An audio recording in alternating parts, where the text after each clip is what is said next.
people of the world, I'm Santana, how you doing? Today I'm here to tell you why clichés in your writing don't always have to suck. This is part of a collaboration project between 12 writers. Each of them each week will have a specific writing myth they will have to debunk. I will leave their videos and their myths down in the description, but this week was my turn. And my topic was to tell you why clichés aren't always such a bad idea. Now this is true because of 3 reasons. Number 1, clichés exist because of a reason. Clichés are the overuse of plot points, character traits, relationships, scenes, or actions, but they are overused usually because of something. And that something most of the time is because, well, people really tend to enjoy them. And since people enjoy them, clichés then start to become a sales pitch. They become a trend in books, more books start to begin to have all these clichés, and then writers usually have the need to write their own take in that specific cliché. Because they see it everywhere, because people tend to enjoy them, and if a lot of people really like them, how truly bad can clichés be? And that is why some of them still exist, and some of them are still written into books, because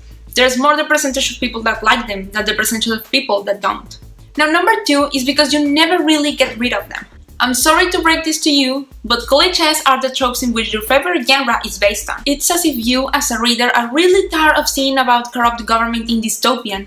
Then you stop reading about dystopia, because corrupt government are usually the core of that genre. It's a fundamental part of the dystopian genre, and not wanting to have a corrupt government in that, it's like having a fantasy book without a magic. That yes, it can happen and you can have them, but most of them are gonna have them because it's a fundamental part. It's like saying Game of Thrones, The Hobbit, and all those books are clichés because they have dragons. And you can have a fantasy without dragons, but a fantasy having a dragon doesn't have to be specifically a cliché. If you really read carefully into any book you enjoy or into your manuscript, you're gonna find countless of clichés into your characters or into your world or a scene. But don't worry, some of them are just there because, well, that's just how the genre is supposed to be. Now, this doesn't mean or give you the authorization to add every single cliché of that genre into your manuscript, because then you will only be overwhelming the reader and yourself. This means that you don't need to aggravate yourself if you found certain clichés into your manuscript or that you have found in similar books. It's just the way it goes. It's part of the genre, it's part of those stories, and now it's part of your own story. And it's also why you love that genre, and why you love your story, and why you decided to write that certain story. Now, number 3 is because no 2 clichés are ever gonna be the same. Just as that idea that no idea is ever original, everything is just a copy of everything. On one side, no matter how much you try, neither cliché is gonna sound original because, well, they aren't. But on the other hand, you will take your own take onto that cliché, making it therefore original, because no one ever is gonna write that specific cliché the way you're gonna be doing it. It is important to remember, though, in order to make it original and essential to the story, to give it a purpose inside of it. Either if it was added accidentally or intentionally, don't just add a cliché for the sales pitch or for the trend right now, because that will just take that little spark of originality away. A cliché into your manuscript is just like any other scene or any other character.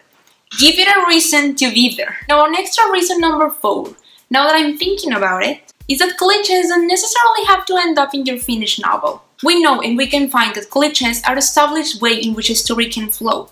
And therefore, I think it can help you get through a writer's block or a creativity block. They can help you forge your originality and help you burst your creativity. Developing a cliché into your manuscript or outside as an independent project, it will help you practice your writing, it will help you find your voice and your own writing style.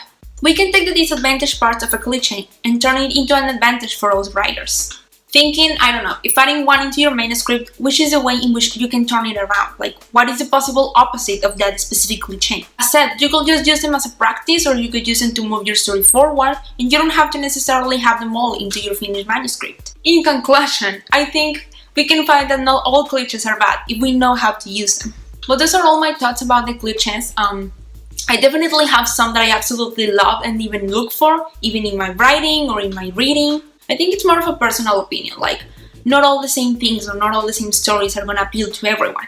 And even if we don't all like to admit it, we all have clichés we love, as well as clichés we hate. But tell me, what do you think about clichés? Which are some that you love, some that you hate, if you have incorporated some into your own manuscript? Thank you for watching. I'm Santana. Bye!